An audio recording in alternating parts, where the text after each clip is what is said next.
Hello everyone, welcome to the another class that is cardiac arrhythmia. आज हम cardiac arrhythmia के बारे में देखेंगे।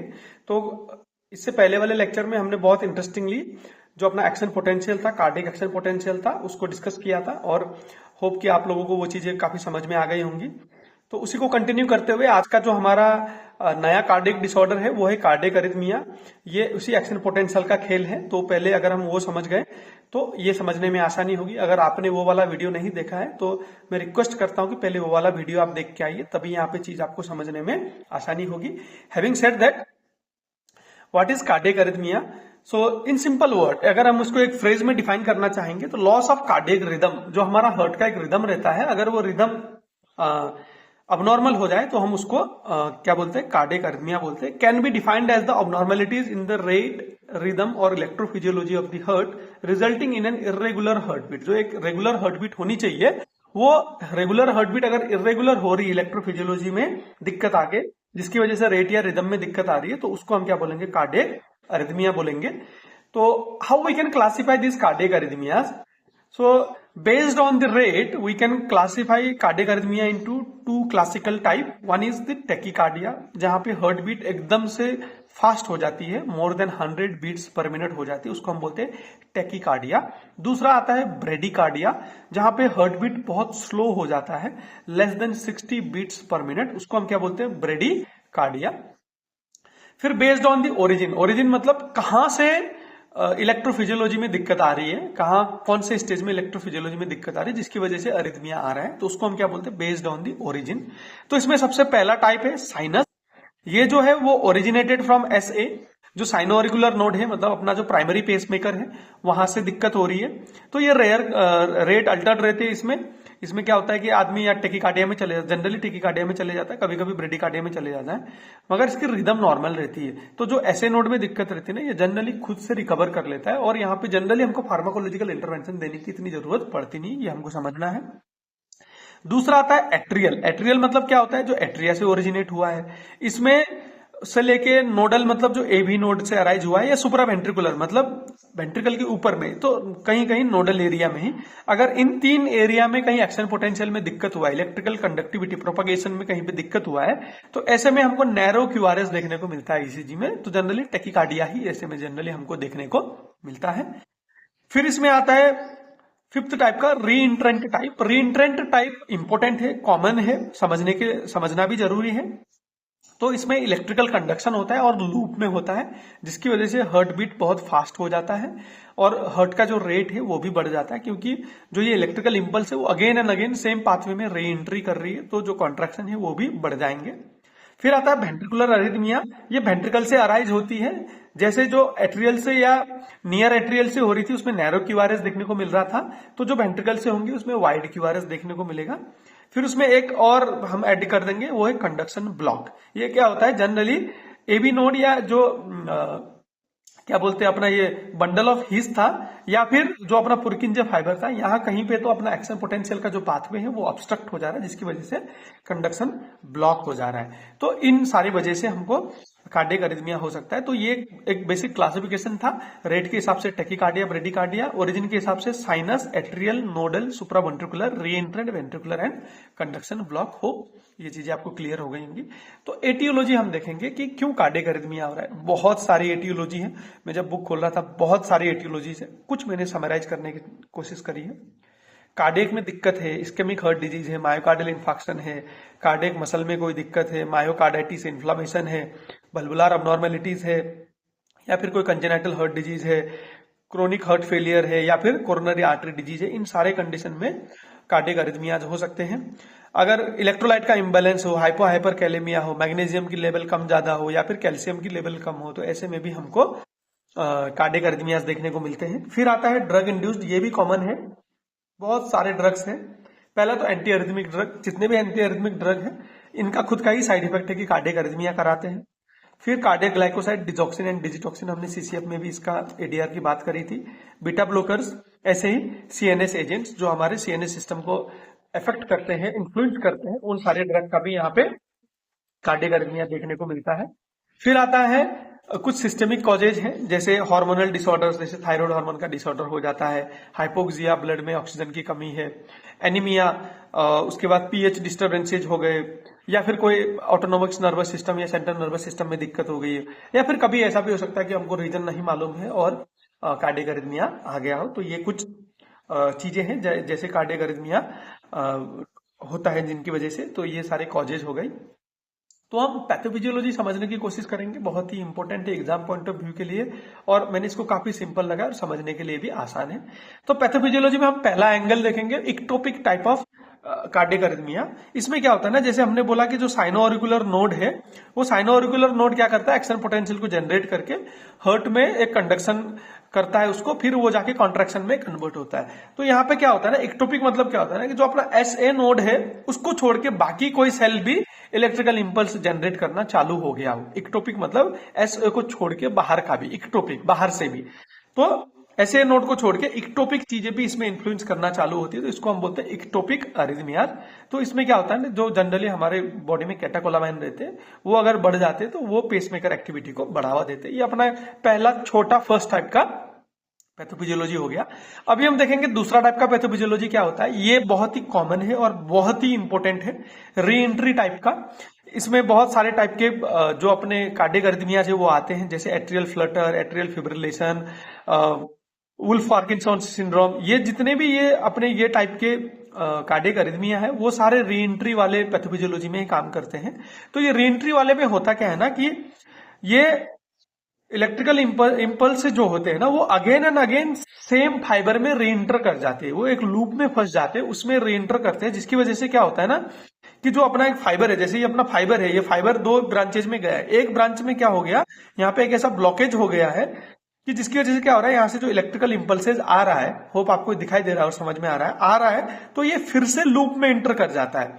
फिर ये एक के बजाय दो होके आएंगे नेक्स्ट टाइम पे, फिर ये लूप में एंटर कर देगा। तो ये बहुत ज्यादा इलेक्ट्रिकल एक्टिविटी हो जाती है, जिसकी वजह से जनरली टैकीकार्डिया, हार्ट बीट एकदम से फास्ट हो जाती है, वो देखने को मिलता है। जिसकी वजह से एक ब्लॉक होने की वजह से यूनिक कंटिन्यूड एक्साइटेशन होता है, रिपीटेटिव फैशन में एक्साइटेशन होता है, जो अपना सर्केडियन रिदम था वो एकदम से फास्ट हो जाता है, जिसकी वजह से आदमी को टैकीकार्डिया होता है। तो ये जो री एंट्री वाला पैथोफिजियोलॉजी है, इसमें बहुत सारे टाइप के टैकीकार्डिया हमको देखने को मिलते हैं, जैसे एट्रियल फ्लटर, एट्रियल फिब्रिलेशन और वुल्फ पार्किंसन सिंड्रोम, ये जो भी है। तो ये सारे री एंट्री टाइप के पैथोफिजियोलॉजी को फॉलो करते हैं। ये अपना सेकंड टाइप का पैथोफिजियोलॉजी को, होप यहाँ पे आपको चीजें समझ में आ गई हो। जो अपना थर्ड टाइप का मैकेनिज्म है वो क्या है, जो अपना साइनोऑरिकुलर नोड है ना, उसका जो ऑटोमेटिसिटी है वो स्लो हो जाता है या लॉस हो जाता है, जिसकी वजह से क्या होता है ना, अपना हार्ट जो है वो ब्रेडिकार्डिया में चले जाता है, स्लो हो जाता है। ये ऐसे नोड ही स्लो से काम करना चालू कर रहा है। तो जो अपना वेंट्रिकुलर फिलिंग टाइम है वो लंबा हो जाता है, जिसकी वजह से इंड डायस्टोल है वो बढ़ जाता है, मतलब रेस्टिंग स्टेज बढ़ जाता है। तो ओवरऑल क्या होता है, जो स्ट्रोक वॉल्यूम है वो कम हो जाता है, हार्ट एकदम ब्रेडिकार्डिया में चले जाता है, स्लो डाउन हो जाता है। ये जनरली ड्रग इंड्यूस्ड और हार्मोनल इंड्यूस्ड रहता है, जैसे beta blocker, calcium channel blocker, cardiac glycosides, या फिर हार्मोनल हाइपोथायराइडिज्म। ऐसे कंडीशन में साइनोऑरिकुलर नोड को, जो इसकी ऑटोमेटिसिटी प्रॉपर्टी, उसको सप्रेस कर देते हैं। ये हो गया तीसरा टाइप का मैकेनिज्म। चौथा टाइप का मैकेनिज्म हम देखेंगे एबी ब्लॉक। एबी ब्लॉक में तो क्या हो गया ना कि एबी का जो नोड है वो ब्लॉक हो गया, तो नीचे जो इंपल्स आएगा वो नहीं आएगा, बहुत स्लो इंपल्स आएगा, जिसकी वजह से हमको सीवियर ब्रेडिकार्डिया देखने को मिलता है एबी ब्लॉक में। ई में आता है वुल्फ पार्किंसन वाइट सिंड्रोम, जिसमें क्या होता है ना कि जो वेंट्रिकल है वो 150 से लेकर 300 बीट पर मिनट तक बीट करता है। ये री एंट्री टाइप का मैकेनिज्म ही है, मगर इसमें क्या होता है ना कि एक एक्स्ट्रा पाथवे आ जाता है, which is known as accessory pathway. तो इसमें एक बार हम देखने की कोशिश करेंगे ये क्या है। ये तो एक अपना साइनोऑरिकुलर नोड था, साइनोऑरिकुलर नोड से क्या हो रहा है, यहाँ से इंपल्स जनरेट होकर पूरे एट्रियम में ये पूरा डिस्ट्रीब्यूट हो जा रही है, और इसको एबी नोड भी पकड़ के पूरा वेंट्रिकल में डिस्ट्रीब्यूट कर रहा है। हमने कल इलेक्ट्रोफिजियोलॉजी में भी यही पढ़ा था। तो अब इसमें क्या हो रहा है, एक एक्सेसरी पाथवे जनरेट हो जा रहा है। ये क्या होता है, बंडल ऑफ इसमें एबी नोड से जाना चाहिए था, अब यहां से जो ये आ रहे हैं ना, ये एक्सेसरी पाथवे से भी वेंट्रिकल में जाना चालू हो गए, तो ये डबल एक्शन हो जाएगा। तो जिसकी वजह से क्या हो रहा है ना, हार्ट बीट एकदम से बढ़ जा रही है। इसको हम क्या बोलते हैं, वुल्फ पार्किंसन सिंड्रोम, मतलब एडिशनल पाथवे खुला हुआ है। होप ये चीजें आपको समझ में आ गई होंगी। फिर इसमें हम एक और देखेंगे एट्रियल फ्लटर। एट्रियल फ्लटर ये है तो री एंट्री टाइप का। ये होता कैसे है एट्रियल फ्लटर, यहाँ पे देखो, जैसे ये अपना एसए नोड से ये निकली, तो इसको क्या था, एक्चुअली पूरे हार्ट एट्रियम में जाना था, फिर एबी नोड से ये पूरे वेंट्रिकल में जाना था। मगर ये क्या हो रहा है, जो ये एट्रियल है ना, ये पूरे इसमें तो जा रहा है, यहां से नीचे अपने वेंट्रिकल में भी जा रहा है, मगर कुछ एडिशनल निकल के इसी एट्रियम में ये घूमना चालू हो गया। मतलब ये मल्टीपल एक्साइटेशन हो रहा है। क्या? एट्रियम मल्टीपल एक्साइटेशन हो रहा है, क्योंकि ये जो यहाँ पे जो इंपल्स जनरेट हुई ना, ये इंपल्स री एंट्री पे री एंट्री करे जा रही है। तो जो एट्रियम है ना, उसका बीट एकदम से फास्ट हो जाता है, 270 से 380 एट्रियम बीट चले जाता है, जबकि वेंट्रिकुलर यहाँ पे 100-150 ऐसा ही रहता है। तो वेंट्रिकल में ज्यादा कोई दिक्कत नहीं है, एट्रियम में ज्यादा दिक्कत है। इसको हम क्या बोलते हैं? Atrial Flutter. दूसरा आता है एट्रियल फिब्रिलेशन। अब यहाँ पे क्या होता है ना, यहाँ पे तो क्या था, ये घूम रहे थे, ये इसमें घूम रहे थे। अभी ये जो एट्रियल फिब्रिलेशन है ना, एट्रियल फिब्रिलेशन में और ज्यादा तेज 400 से लेके 600 बीट्स पर मिनट तक हो जाती है। तो यहाँ पे क्या होता है, जो ये निकलती है ना, ये नोड कुछ पकड़ के कुछ तो वेंट्रिकल में भेजता है, मगर यहाँ पे जो निकल रही है ना, ये जिगजैग अपने तरीके से, इसका जो कंट्रोल है, ऐसे का एक जो कंट्रोल है वो खो जाता है, जिसकी वजह से ये जितने भी यहाँ से ये इसके निकल रहे हैं, इंपल्सेस निकल रहे हैं, जो इलेक्ट्रोफिजियोलॉजिकल इंपल्सेस निकल रहे हैं, ये इंपल्सेस खुद से रैंडमली किसी भी सेल को एक्साइट कर दे रहा है। एक्चुअली क्या था, फॉर एग्जाम्पल एक इंपल्स को एक सेल को एक्साइट करना था, तो अब क्या कर रहा है, एक जो इंपल्स है वो मल्टीपल सेल को एक्साइट कर दे रहा है, जिसकी वजह से जो अपना एट्रियम का रेट है वो बहुत ज्यादा हो जाता है, 400 से 600। तो जो एट्रियम है ना, वो एट्रियम एक्चुअली कॉन्ट्रैक्ट नहीं कर रहा है, अब वो खाली सेक कर रहा है, इतना फास्ट हो जा रहा है, नहीं उसको ब्लड पंप करने के लिए टाइम ही नहीं मिल रहा है। इसको हम बोलते हैं एट्रियल फिब्रिलेशन। इसको कोई एट्रियल सेकिंग भी बोलते हैं, क्योंकि एट्रियल लिटरली सेक कर रहा होता है, वो कॉन्ट्रैक्ट नहीं कर रहा होता है। फिर इसमें एक और कंडीशन आता है पैथोफिजियोलॉजी में, हमारा 8वां कंडीशन हम देखेंगे, तो वो है टोर्साडिस डी पॉइंटेस। ये आपने काफी सुना होगा, क्लिनिकली भी देखने को मिलता है, टोर्साडिस डी पॉइंटेस। तो इसमें क्या होता है ना, जनरली अभी हम एट्रियम की बात कर रहे थे ऊपर तक, अभी हम वेंट्रिकल की बात करेंगे। तो यहाँ पे जो इलेक्ट्रिकल इंपल्सेस है ना, वो ट्विस्ट होना चालू होते हैं। ट्विस्ट का मतलब क्या होता है, वेंट्रिकुलर टेकिकार्डिया होता है, क्यूटी प्रोलॉन्गेशन होता है, हार्ट रेट 150 से लेके 250 तक हो सकता है। This is the twisting of the point. Magnesium is the drug of choice. तो इसको हम सेल स्टेबिलाईज करने के लिए मैग्नीशियम सल्फेट यहाँ पे यूज करते हैं। तो हम यहाँ पे फिर से देखेंगे इसको, ये जो हर्ट है, ये हर्ट में क्या होता है ना, एक्चुअली इलेक्ट्रिकल इंपल्स को क्या था, यहाँ पे जाके इनको एक बार कंडक्ट करके, इनको यहाँ पे एक बार कॉन्ट्रैक्ट करके खत्म करना था, मगर यहाँ पे क्या होता है, ये जिगजैग ट्विस्ट हो जाते हैं मल्टीपल टाइम, एक को 2-2 बार 3-3 बार ये क्या करते हैं, यहाँ पे इंपल्स से कॉन्ट्रैक्ट कर देते, मल्टीपल कंट्रैक्शन कर देते, ट्विस्टिंग। जैसे क्या करना था, इसको सेल ए को कॉन्ट्रैक्ट करना था, तो ये क्या कर देता, ए बी सी को भी कर देगा। इसको बी को करना था, ये बी सी को कर दे रहा है। इसको सी को करना था, ये सी ए को कर दे रहा है। तो ये मल्टीपल चीजों को कॉन्ट्रैक्ट कर, इसलिए हम इसको बोलते हैं ट्विस्टिंग। मल्टीपल सेल्स को कॉन्ट्रैक्ट कर दे रहे, जिसकी वजह से क्या आ रहा है, टोर्सास डी पॉइंटेस, राइट, टोर्साडिस डी पॉइंटेस। इस कंडीशन को क्या बोलते हैं, तो एक बार हम फिर से देखेंगे। इक्टोपिक, बाहर से एक एडिशनल पेसमेकर बन गया, री एंट्री सेम इंफॉर्मेशन घूम रही है, साइनस ब्रेडिकार्डिया ऐसे स्लो डाउन हो गया, एबी ब्लॉक तो ब्लॉक ही हो गया, पूरा ब्रेडिकार्डिया चले जाता है। उल पार्किंसन सिंड्रोम, जहां पे एक्सेसरी पाथवे निकल जा रहा है। फिर आता है एट्रियल फ्लटर, जहां पे चीजें एट्रियम में ही घूम रही है, इलेक्ट्रिकल इंपल्सेस।